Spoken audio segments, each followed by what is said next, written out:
cocaine, methamphetamines, anything that's altering, trying to get us out of that bad mindset using a chemical. That would be self-medicating. I want to be drinking and drinking. I want to end up just killing myself by drinking. Alcoholics don't drink to get drunk. Alcoholics drink to feel normal. That's why drug addicts do what they do. I shot myself in the neck right here. It's not cool. I know what these guys are going through too, and it just needs to, they just need to be helped and not get pushed on them by the VA as far as drugs go and stuff. They need to be helped.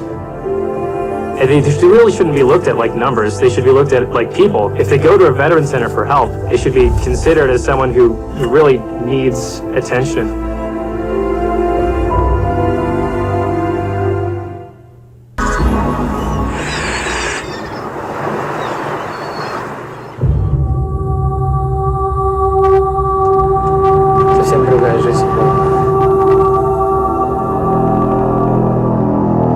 Так ее и делим до 11 и после 11 сентября. Why do they hate us? Why do we have so many enemies? It's been 15 years since 9/11. The terrorism is still there. We're not running now. No, we're not. Because I have the nails on, but I know. We can walk fast.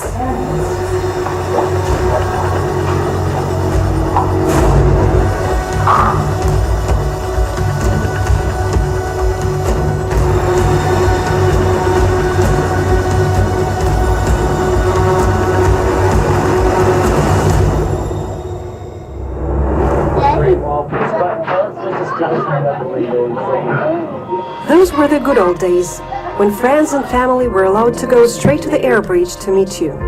I'm the girl with the balloons. I'm Yana, a 15-year-old exchange student from Russia, staying with an American family. I'm in the US under the Freedom Support Act, a program designed to offer a taste of life in a democracy. America has already taught me to greet everything with wow and cool.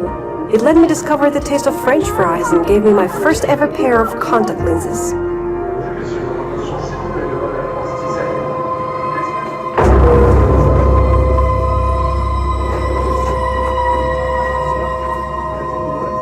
It's 15 years since reality in America changed forever.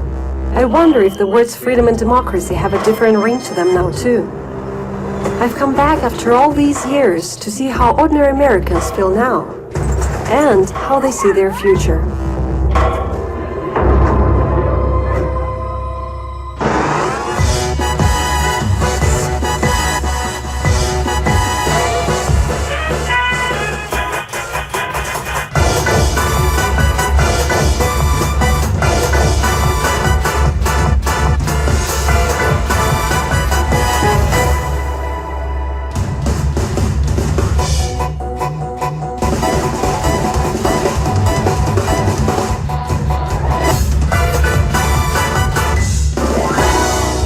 What's wrong with you? Like, just get a job. I don't understand. Why is it so bad? Oh, you have asthma? Big deal. Who cares? You're afraid a terrorist is going to blow up the train that you're riding in the city? Just get it together. Figure it out. Get over it. Do you have people literally telling this to your face? Yes. I have people. How about members of the Congress? It's not just people. There are people that think this is a joke. Let's take, I forgot to take my inhalers. So stay right there. I have all of them. I just have to get them. Okay. I'll be back in 1 second. It's okay. One of the benefits of having lung issues is that you can't get angry like that. I went to ground zero because I thought I could help, but it turned out that I couldn't do very much. Instead of being a help, I turned into a casualty. And now I have to be taken care of to the tune of well over $100,000 a year for just medicines alone. You have to take 3 different ones at a time.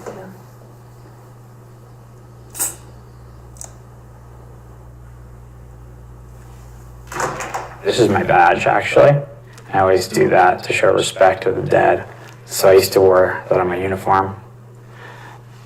I wrote a song after 9/11. Oh, you did? That's how I dealt with it, yeah.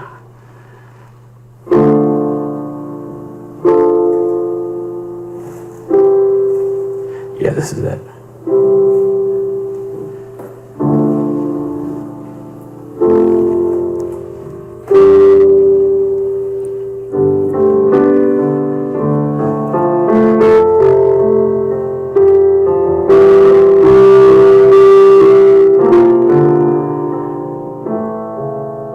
You start talking, it brings you close to it.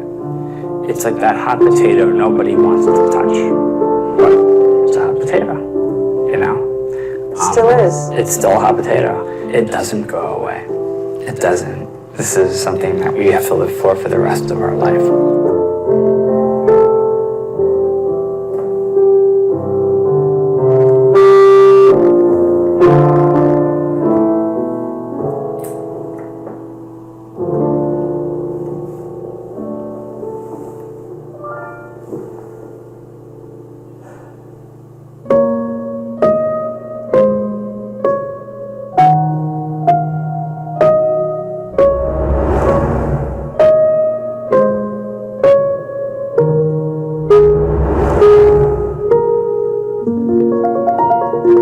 My family's 100 years in New York City. We've been living here 100 years. So I'm more of a New Yorker than probably anyone here. My family has been through it all. They participated in a lot of the important developments in New York City, working on construction sites, the George Washington Bridge, or the Empire State Building. I'm a twin, and me and my twin sister, we had to be about 7 or 8, I guess. And my parents took us to see the Twin Towers under construction. You know, we joked that the Twin Towers were being built in our honor, and one was named John, and the other one was named Jennifer. Yeah, it was just, you know, little kids playing games. Was it a symbol of something back then? You know, the like highest. It was a symbol of the might of America, of this great city, this great country, that we could build not just one great tower, but 2 great towers, right? 2 magnificent towers.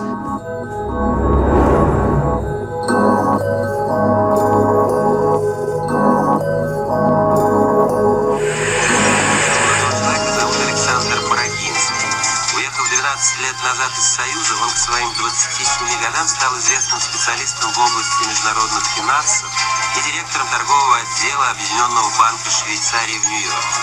Ваше финансовое положение, то, чего вы добились за 12 лет, живя в Америке.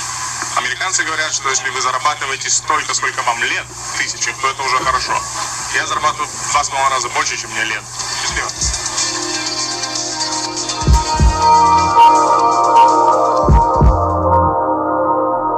Получается, он не работал в башне Близнецах, да? Никогда. Как он оказался тогда там? Потому что его большой босс сказал: Алекс, вот будет конференция, и ты ее будешь проводить, так что ты выбирай место. Где тебе нравится, там и делай.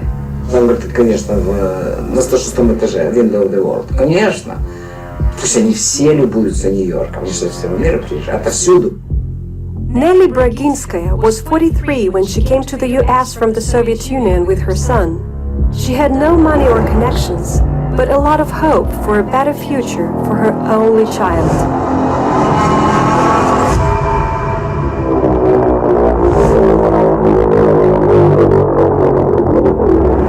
Нельзя было приехать в этот день, потому что закрыт перекрыт был Манхэттен, ни мосты, ничего не работало.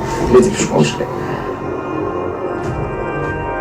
Я приехала на завтра, и мне навстречу поднялся босс и 2 мужчина и женщина. Но по виду я поняла, что это сакаэтр стоит. И они с 2 сторон встали. Я говорю: что? Что меня успокаивать? Не надо. Я в порядке. Если в порядке. Мы еще тут будем пить шампанское, и водку тоже русскую. Все будет в порядке.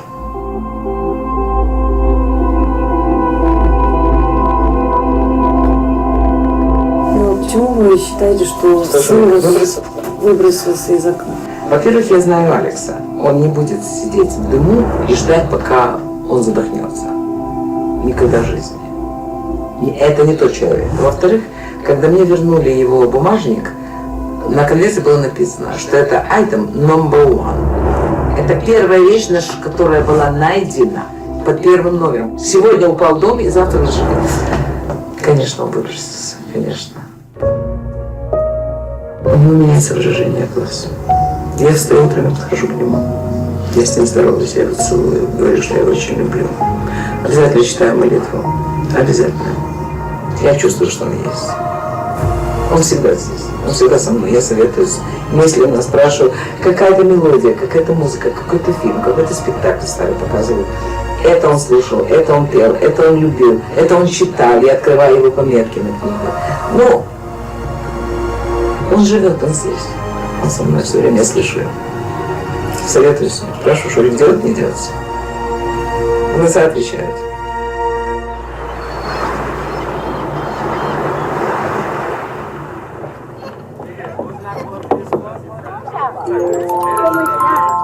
We don't talk about 9/11. She's only 3.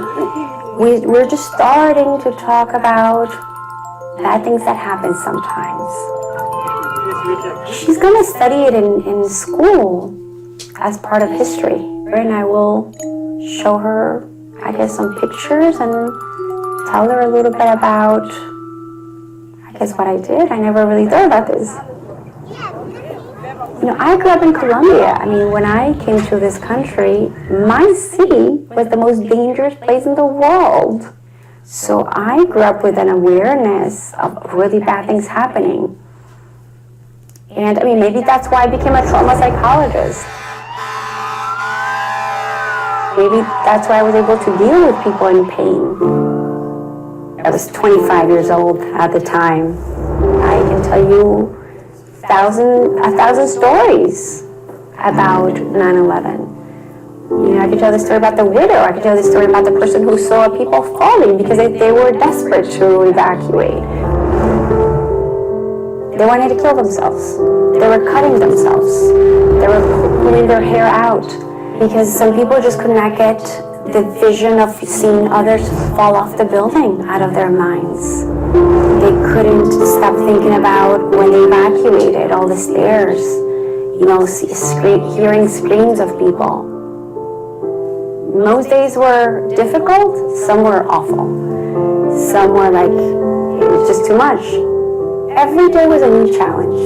There were lines of patience.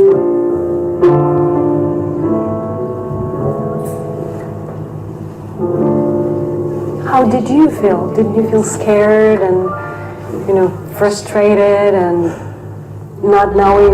You know, I don't think I felt anything, quite frankly. So it's hard to talk about it, you see.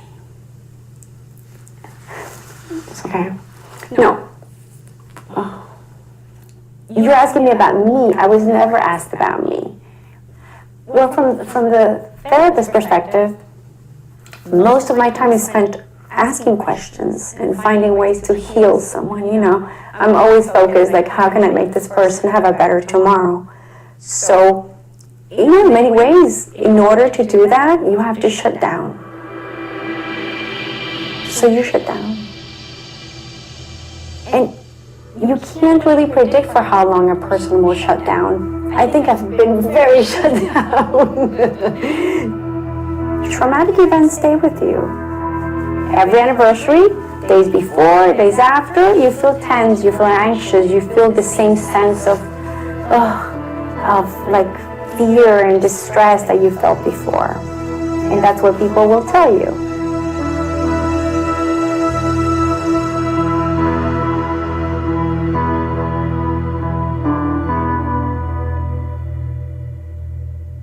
This is really good cream. Chili? No, I like it. Cool one. We can shape it. Yeah, let's tell us a few words about Chubby the new tree.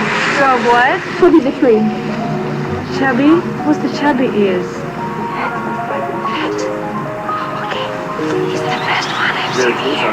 It's beautiful. I like it. It's so wide and it's so green. let's go back to where America was before September 11th. People were more carefree. They didn't think about terrorism. They didn't think about war or attacks. That was something that was happening far away. If you drive a lot here through all these small towns, you will see almost every town has a monument like this. Really? Almost every town. You know, every town here lost 3, 4, 5 people. I think what's very tragic for Americans, so a lot of people are still in a state of denial, right? They really don't want to talk about it. They don't want to remember it. I think there's more and more now suspicion of outsiders, especially when you get out of the big cities in America. Everyone is looking at each other as sort of like a potential maybe threat, terrorist. It's soaking into people's consciousness on the subconscious level. This idea, if you see something, say something. It's taken me, say, 3 years to get finally to be accepted here in this town. I am pretty much a local guy.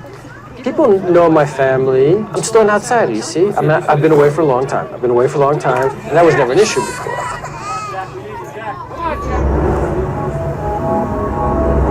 We really did have a tradition, a history of rights and democracy in this country up until 9/11. I came from the old America, where you couldn't have surveillance cameras. That was considered unconstitutional, an invasion of privacy. I remember huge scandals when I was a kid because the police had a suspect and they were going through the suspect's garbage, which was on the curbside. But they didn't have a search warrant from the court. So the judge said that's illegal. The police have no right to go through the garbage of a suspect until they get a search warrant. I mean, now it sounds ridiculous. The police can break down your door with guns, throw you to the ground, threaten your entire family, and they don't need a warrant. Under the pretext of anti-terrorist measures, they can almost do anything they want by using the terrorist threat. They can justify any action. We have to accept it. That's the reality. That's the new America. It's like, welcome to the new America.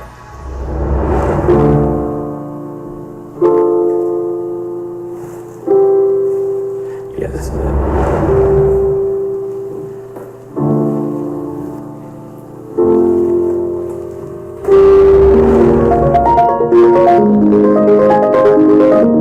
There are people that just left that never came back, and then there are new people like me who came to New York, wasn't afraid to come to New York and move here, even though the attacks happened, several years prior.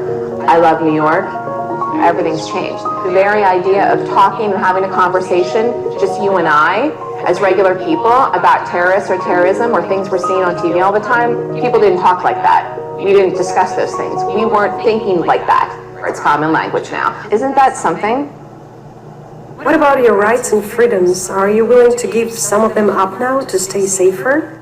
I would be okay with some of it, or maybe all of it, if it means a safer country and place to live. Because ultimately, whether someone's tapping my phone or not is not as significant as someone, bombing someone down the street when there's a marathon or a plane goes by or something like that. I mean, do you have any idea how close the helicopters get to where I live? Like, if a helicopter or plane wanted to come right now in this building, we're 61 stories high.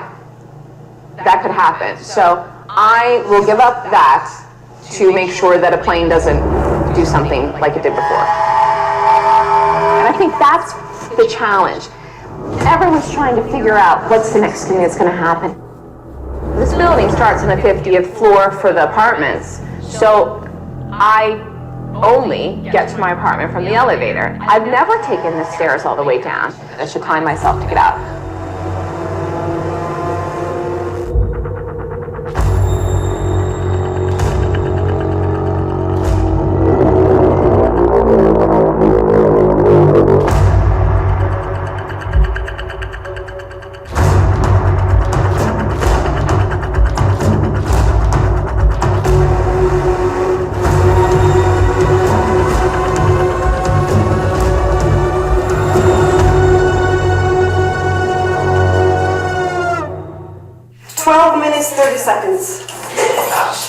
We're lucky to be alive. Oh, this is the very, very bottom.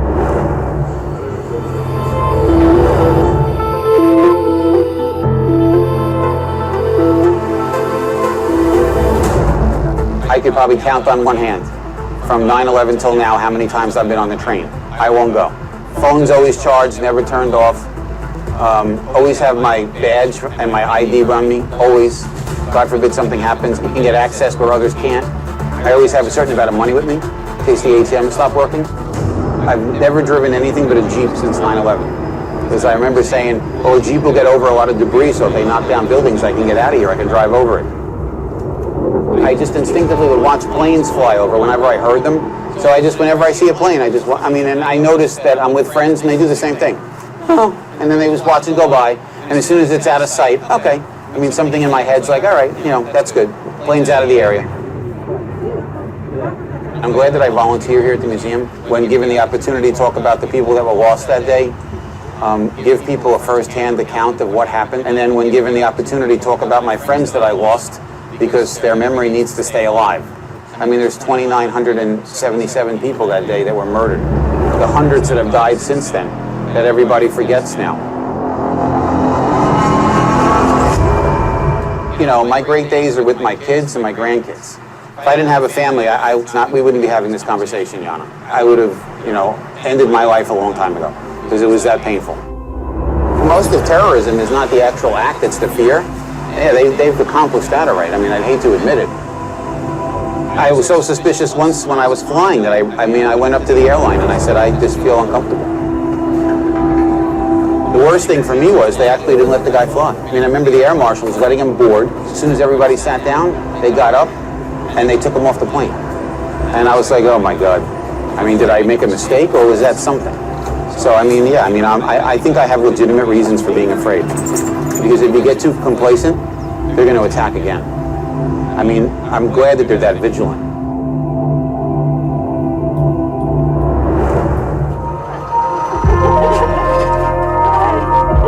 I want to introduce you my American family. It's my mom. Okay. My name's Ardit. Yes. Graham. I've been married to Deloy for 22 years.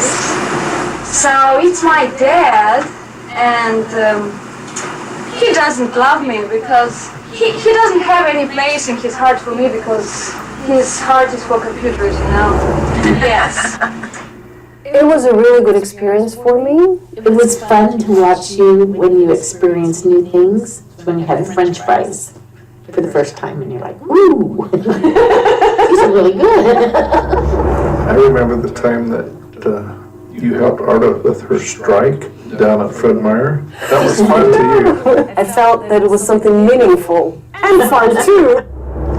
So has America changed in all these years, or has it? Of course. A lot. We've had good times and bad times since then. I worked in aviation, and we built avionics for small airplanes. And when we first heard about 9/11s, and we heard that a small airplane had hit one of the towers. So I jumped up and turned the TV on because I was afraid one of our aviation navigators had misdirected somebody. I thought it was his fault. He could be guilty for something. And then when the second one hit, it was like terrorists. Yeah. We thought in America it would never come here, but it came here. We're more aware of it now too. I think it has impacted the country financially, though. I think that's part of the scare in the stock market, is that something like this can happen again and just destroy Within a things. day, destroy things. And we worry that they'll attack the financial system. There's a lot of fear that wasn't there before. You just worry that what's going to happen next. Remember on the BART train the other day with Sean, his family? A man got on and he was wearing the headdress of somebody, and I thought, what if he has Paul? It's like, alert, alert. I know. But that's our self-preservation. We watch for it, and if we think it's happening, then we'll do something about it. The military is to stay on full alert, dispersal of population and assets against air attacks to stay in place. You all know the mobilization alarms. If you hear them, act immediately. Decide, and let's pray the war is over. Oh, she's so cute. That's Jolie. Oh, Julie. Like Paul. She looks so wonderful. I I mean, it's been like 15 years since 9/11. But terrorism is still there. The attacks that they had in Paris, at least we haven't had any major attacks in the United States. But to hear that it can happen in Paris and other places in the world, it makes people nervous.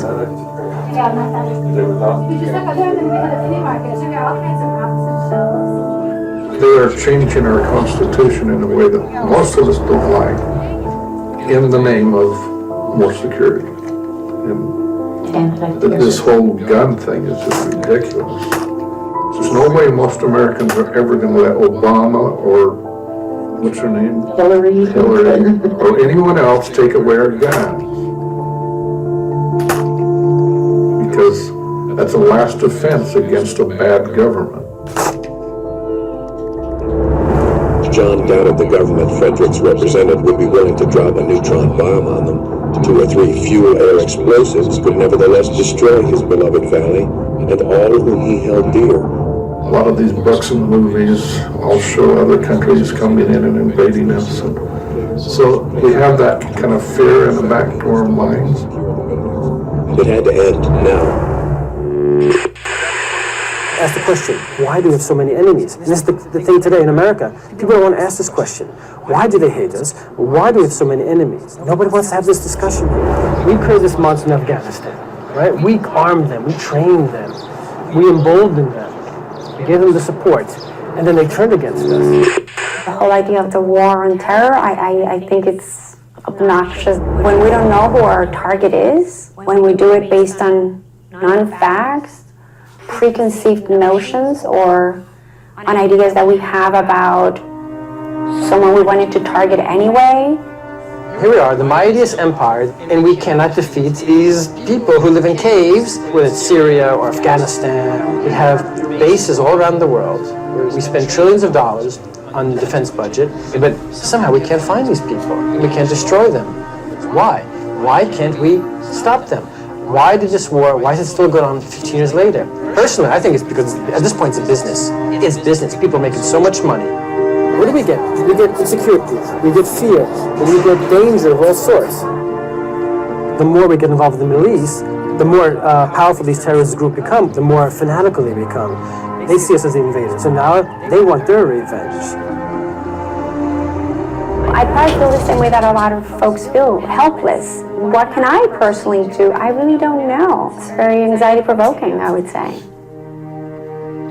Unfortunately, I'm very sorry to say this, but it's probably a matter of time before another big terrorist attack happens in the U.S. Is that where we're heading? Is it too late to stop that?